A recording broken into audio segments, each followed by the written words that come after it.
Olá, minha amiga, olá, meu amigo. Está entrando no ar mais um podcast Bom Jesus dos Passos. Essa série de bate-papo que nós estamos tendo com os padres e bispos que estão presidindo em cada dia da nossa novena em preparação para a festa do Senhor Bom Jesus dos Passos. E hoje temos a alegria de receber aqui o Padre Mateus, mas eu pedi que ele explique a função dele. Ele trabalha no Santuário Diocesano de Santa Rita de Cássia. Seja bem-vindo, Padre Mateus. É uma alegria tê-lo aqui conosco. Obrigado, Padre Sandro. Uma boa noite. Uma boa noite também a todos os paroquianos aqui da Matriz Bom Jesus dos Passos, a todos aqueles que também nos acompanham. Atualmente trabalho e resido no nosso Santuário Diocesano, dedicado a Santa Rita de Cássia, na cidade de Cássia, vizinha, né, Padre Sandro, aqui de Passos, e no santuário, juntamente com a reitoria do santuário, com o seu reitor, o Padre Michel, ali desenvolvo as atividades pastorais e também as atividades de auxílio administrativo em todas as atividades que nós desenvolvemos hoje no santuário. Padre Mateus, o senhor é natural de Poços de Caldas. Isso, Padre Sandro. Conte um pouco, então, sua trajetória vocacional. Muito bem. Sou natural de Poços de Caldas, da paróquia São João Bosco. Iniciei a minha caminhada vocacional como coroinha, por isso a grande importância do acolhimento das crianças na comunidade paroquial. Depois de coroinha fui acólito por 8 anos do nosso falecido José Romeu de Miranda, mais conhecido como Padre Romeu. Depois atuei fortemente nos grupos de jovens como catequista. Fiz por 3 anos acompanhamento vocacional com a nossa diocese e dentro desse processo amadureci o chamado de fazer a experiência vocacional na Ordem dos Rogacionistas do Coração de Jesus, que nós temos de Passos. Você chegou a morar aqui no Educandário? Morei sua formação? Aqui no Educandário, no Seminário Menor, por 1 ano. Naquele período, residiam aqui no Educandário Senhor Bom Jesus dos Passos o Padre João Ademir, que era o formador, Padre Guido Montinelli, que era o diretor da comunidade, Padre Edson, que era pároco da paróquia Nossa Senhora das Graças, juntamente com o Padre Décio, que era o ecônomo da comunidade. 1 ano em Passos, e aí já seguiu Isso. na formação dos padres rogacionistas. Morei depois 1 ano em Bauru, interior de São Paulo, cursando propedêutico. Depois fui para Curitiba, onde fiz os 3 anos de filosofia. Depois fui para Brasília, onde cursei o ano canônico do noviciado. Saindo de Brasília, fui para a cidade de Presidente de Aliquadros, interior da Bahia, para viver o ano de missão. E depois vim para São Paulo, onde concluí, então, o processo da formação inicial com os 4 anos de teologia. Há quanto tempo que o senhor está fazendo essa experiência na diocese? A experiência na diocese, eu vou completar agora 2 anos. 2 anos de experiência como padre pertencente ao clero diocesano. Mas já há um processo de incardinação? Como é que está esse processo? Isso. Quando procurei o nosso querido bispo Dom José Lanza, apresentei a ele esta carta com vistas de incardinação. Então cumprimos esse ano canônico, vivendo os passos com muita naturalidade, e sim, com esse desejo cada vez mais firme e mais forte da incardinação, de pertencer ao nosso clero diocesano de Guaxupé. Seja bem-vindo. Muito obrigado. Ele já me conhecia. Já nos conhecíamos. Da época que eu era seminarista. Mas eu fui conhecê-lo em São Paulo, no encontro da Signes Brasil, na área de comunicação. Ali que, eu sou o Mateus, sou lá de Poços de Caldas, te conheço da época da paróquia São Paulo Apóstolo. Isso mesmo, Padre Sandro. Atuamos um tempo na comunicação, né? O senhor com a comunicação com a rádio. Naquele período eu morava em São Paulo, cursava teologia e auxiliava na revista Rogate, que presta para a Igreja do Brasil todo um trabalho voltado para a animação vocacional. E hoje, como auxiliar do reitor do Santuário Diocesano de Santa Rita, como que o senhor tem avaliado, inaugurado tão recentemente, dia 22 de maio, próximo passado, o nosso Santuário Diocesano? E nesse tempo, Padre Mateus, como que o senhor tem visto a vivência no santuário? Muito bem, estamos aí hoje completando 2 meses e 8 dias de sagração do nosso novo santuário. Padre Sandro, a própria palavra santuário tem muito a nos revelar. Nosso santuário está no alto do Taquaral, está no monte. Então, quando saímos das nossas casas, das nossas realidades, das nossas comunidades e dioceses, subimos o monte fazendo o mesmo movimento que Jesus fez nos evangelhos várias vezes, né? E subimos ali para formar a casa de irmãos, vindo de diversos cantos, diversas cidades, diversas realidades, para cumprirmos aquele preceito de beber da espiritualidade de Rita de Cássia, que é modelo de batizada, é modelo de mulher, é modelo de família, é modelo de religiosa, é modelo de santidade. Então hoje, quando chegamos no santuário e ali entramos, vemos um santuário composto de 4 vértices. Um lado apresentando os ministérios da vida de Jesus, onde o sol nasce primeiro, apresentando que Cristo é caminho, que Cristo é verdade e é vida. Do outro lado, os aspectos importantes da vida de Santa Rita, do seu nascimento, a sua santidade, nos mostrando que esse é o caminho que todo batizado então deve fazer. Quando caminhamos pela direita e pela esquerda, nos centramos na procissão da Nova Jerusalém Celeste, os santos e santas de Deus que nos conduzem até o coração do santuário, que é a Capela do Santíssimo, e esse 4º vértice, que é o vértice vivo do santuário, que é o romeiro. O romeiro, quando entra ali, ele pertence a toda a estrutura sagrada do santuário. Ele é esse 4º vértice, esse 4º elemento sagrado, que quando entra, traz a sua vida, traz a sua devoção, traz a sua fé, traz a sua graça alcançada, que colocada diante do altar de Deus, ao céu é elevada, e esse romeiro então volta para casa agora, com essa santidade presente nas suas veias, para que agora, na sua casa e na sua comunidade, ele possa viver esta igreja doméstica e essa igreja missionária. Isso é conhecido de muitas e muitas pessoas, que eu sou um grande devoto de Santa Rita, e sempre acreditei no santuário. Mas o senhor sabe dos desafios que foram impostos, não pelas circunstâncias de uma cidade pequena, talvez sem tanta estrutura de acolhimento dos romeiros, mas o medo mesmo do que seria, do que viria a ser. E hoje nós vemos que já se concretizou. Quando nós subimos aquele monte no alto do Taquaral, terça-feira o Padre Michel me permitiu presidir a missa, e ali acabei fazendo o que os senhores têm feito, né? Perguntando de onde vieram, primeira vez. Então, sim, havia pessoas de Pouso Alegre. Eu achei interessante, porque quando eu cheguei no santuário para presidir, uma das secretárias me disse assim: padre, tem um aniversário de casamento e eles não vão estar presentes, eles vão estar assistindo. E aí eu perguntei, mas de onde que são? Pouso Alegre. E aí mencionei. E aí quando eu perguntei, saí no meio do povo, de onde você é? Ah, sou de Pouso Alegre. Então você é o casal que veio, né? Então, olha que interessante. Saem, andam 300 quilômetros para celebrar o seu casamento primeira vez. Aí tinha de outras localidades, né? Então, assim, mas houve esse medo, essa insegurança, talvez não da parte dos padres, do reitor e do seu auxiliar, mas com certeza houve uma sensação de insegurança do que viria a ser o santuário. Exato. Acho que todo o início de um novo caminho vem apresentado com os seus desafios. E nós muitas vezes tendemos a olhar a missão com olhos muito humanos. E eu acredito, Padre Sandro, que para o santuário hoje estar onde ele está, com 2 meses e 8 dias, ter alcançado, né, as proporções que hoje o santuário alcançou, olhando a vida de cada pessoa que chega, o olhar de cada pessoa que entra, a lágrima em cada rosto que escorre, a alegria do romeiro que quer a bênção do padre, que quer partilhar com o padre a sua vida, dividir conosco os seus problemas, os seus dilemas. Eu cada vez mais confirmo que aquele local é de Deus, é uma obra de Deus.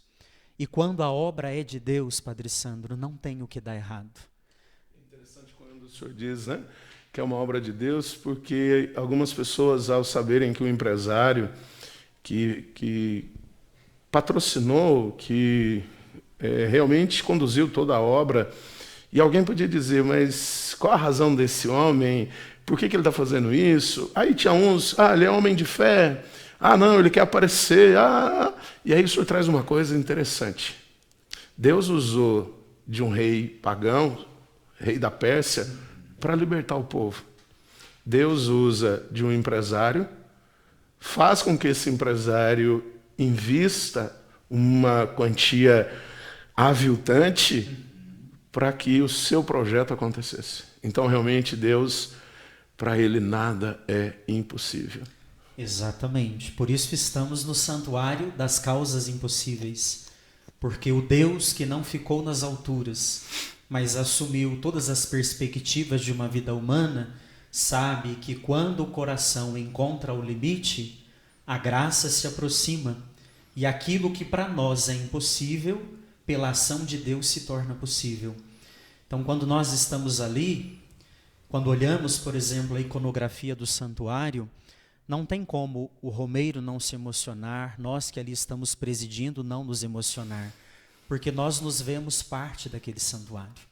Quem ali entra e ali faz a sua experiência, volta para casa completamente transformado. Que bom. E hoje nós temos a presença do Padre Mateus aqui para a nossa festa, com o tema geral. Há 182 anos, Maria nos ensina a seguir os passos do Bom Jesus, 182 anos de história do Bom Jesus, que marca a nossa cidade. E o tema de hoje é Quem é minha mãe? Que é um tema emblemático, que a gente sabe. Porque, a princípio, dá a impressão que Jesus está menosprezando. Mas, ao mesmo tempo, nós entendemos que Jesus quer ampliar uma visão, uma linha de pensamento. Então, queria que o senhor pudesse comentar isso para a gente. Quem é minha mãe? Muito bem. A minha mãe, os meus irmãos, a minha irmã, são aqueles que fazem a vontade do meu Pai. Estas são as palavras que Jesus exorta ao coração de cada um de nós. Isso, Padre Sandro, nos remete muito ao início da nossa vida cristã, quando pelo batismo nós nos tornamos um povo sacerdotal.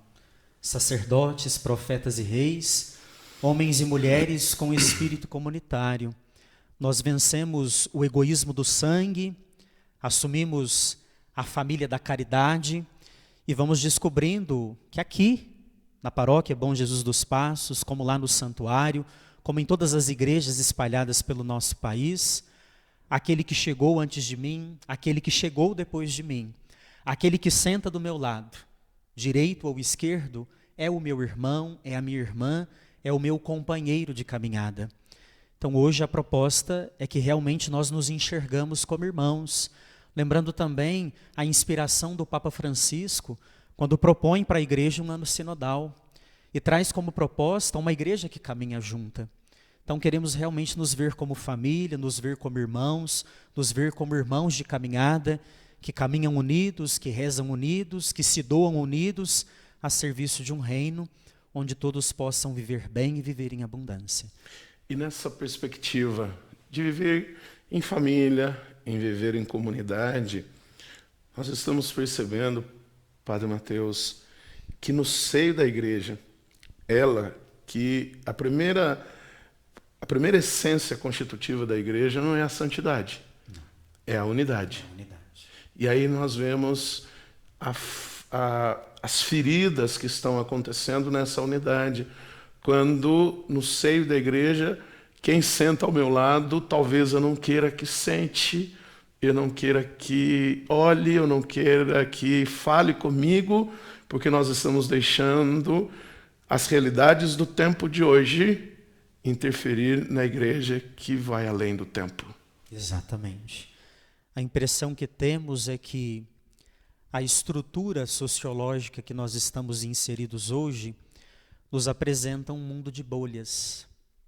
A humanidade entrou em meio a bolhas, e essas bolhas fecham a possibilidade de um comunitarismo, de um espírito fraterno, de um trabalho colegiado, de um espírito descentralizado. E as pessoas estão presas no seu próprio mundo, nos seus próprios interesses e no seu próprio egoísmo.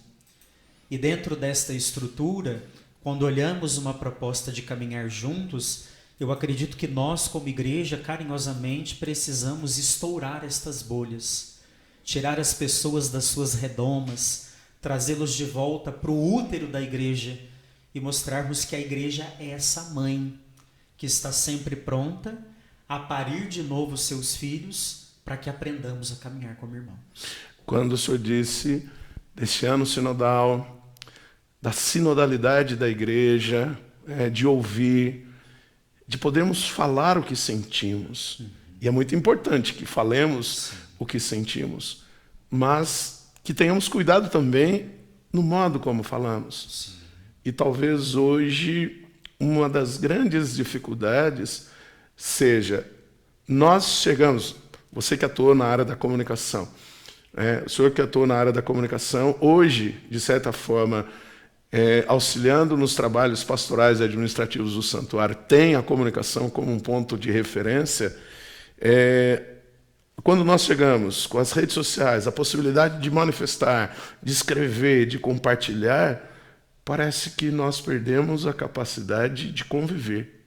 E aí, não só no sentido de estarmos em bolha, mas no sentido mesmo de nós não sabermos lidar com o pensamento do outro. E aí eu concluo a minha pergunta quando um professor de teologia dizia que havia 3 tipos de conversa.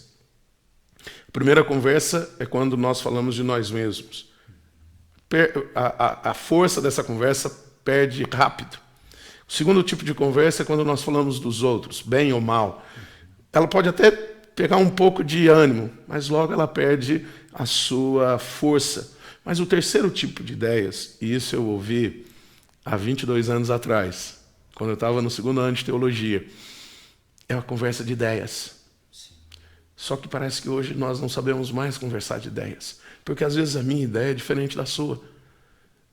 E aí nós vemos que a fragilidade, não do propósito do Papa, mas a fragilidade de nós, vamos dizer assim, aqui na nossa realidade, não sabemos lidar com isso para ouvir o outro, porque a sinodalidade é você ouvir, acolher o anseio dos outros e assim encontrar um caminho.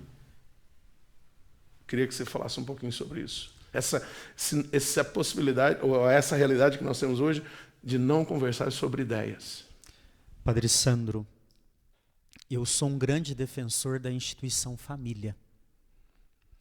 Eu acredito que dentro das nossas casas, nós temos uma das principais escolas de comunicação, né?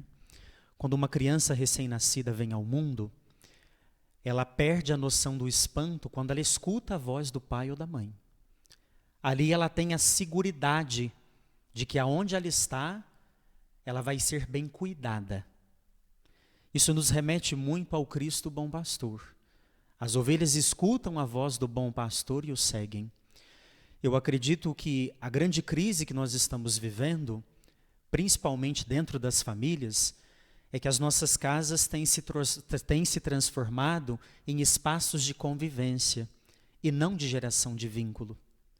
Hoje, nós temos mais facilidade de lidar com um telefone, com um controle remoto ou com a tecnologia, do que sentarmos aos fins de semana em casa e podermos falar de nós, das ideias, da vida, da partilha. Então nós precisamos muito valorizar o início das coisas, voltar a beber da fonte, valorizar as nossas famílias, que os pais não vivam esta cultura da permissividade, onde para ocupar os filhos se permite tudo, se dá tudo, onde não se explica que antes de nós termos direito a algumas questões, nós também temos deveres. Então, para que a gente consiga, fora das estruturas familiares, olhar o outro, escutar o outro, dialogar com o outro, caminhar ao lado do outro, sem que o outro seja o meu inimigo, mas que o outro seja o meu amigo, porque nós nos damos a conhecer, nós nos auto-revelamos, aí nós conseguimos fazer uma caminhada juntos. Agora, quando nós nos propomos a caminhar, mas nós não nos conhecemos, o dom, o talento do outro é sempre uma ameaça. Então, na igreja, que é casa-mãe de todos, nós precisamos privilegiar que, a exemplo de Jesus, a gente se revele, que a gente se permita conhecer. e que a gente conheça o outro.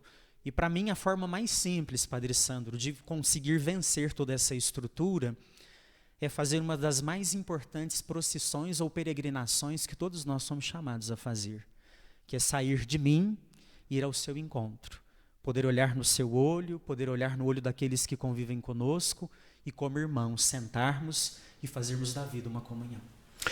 Muito bem. Olha, nós teríamos aqui assunto para horas e horas, mas o nosso tempo é curto. Daqui a pouquinho o Padre Mateus vai estar presidindo a Santa Missa e nós convidamos a você para acompanhar também. Padre Mateus, um sonho que o senhor tem? Eu sonho com uma igreja casa de irmãos, onde sejamos comunhão, onde sejamos união, onde sejamos misericórdia, onde sejamos uma igreja samaritana, comprometidos em gerar vida e que essa vida seja capaz de fazer o reino de Deus acontecer em nós, das nossas casas, para aquele que aconteça em todos os setores onde nós estamos. Então eu sonho com que nós sejamos igreja e que essa igreja possa ser uma igreja em saída, aberta a todos e que Cristo então possa também ser conhecido e possa ser proclamado aos extremos confins da terra. Amém. E encerrando então esse bate-papo, esse nosso podcast, Bom Jesus dos Passos, deixe a sua bênção para nós. Vamos neste momento colocar a mão no nosso coração. O coração é essa célula onde nós sentimos, onde nós perdoamos, onde nós gestamos os pensamentos, as palavras e as ações. E hoje, no dia em que somos convidados a nos ver como irmãos e companheiros de caminhada, vamos pedir que o bom Jesus desperte dentro de nós esta bondade que está lá no início de tudo, no princípio tudo era muito bom. Que pela intercessão do Senhor bom Jesus dos Passos, desça sobre a nossa vida, o nosso coração, as nossas famílias, o nosso trabalho, as nossas comunidades, a bênção do Deus que é todo-poderoso. Ele que é Pai, é Filho e é Espírito Santo. Amém. Obrigado, Padre Mateus. Que o Senhor bom Jesus te cubra de bênçãos, que Nossa Senhora te cubra com seu manto sagrado e Santa Rita de Cássia o guie pelos caminhos do Senhor. Amém. Assim nós encerramos mais um episódio do nosso podcast Bom Jesus dos Passos.